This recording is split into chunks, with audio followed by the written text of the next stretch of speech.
అద్భుతం, గొప్ప ఆలోచన, చాలా బలమైన ప్రతిదాడి కర్ణ. నీవే నిజమైన నైపుణ్యం గల వీరుడవు.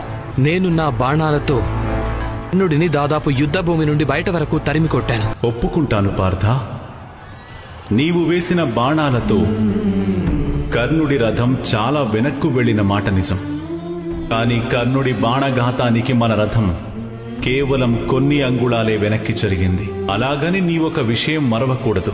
కర్ణుడి రథంపై కూర్చున్న సారథి ఒక సామాన్య మానవుడు అని. నీ రథసారథిగా నేనాసీనుడనై ఉన్నాను. సాక్షాత్తు ఆంజనేయుడే పతాకాన ఉన్నాడు.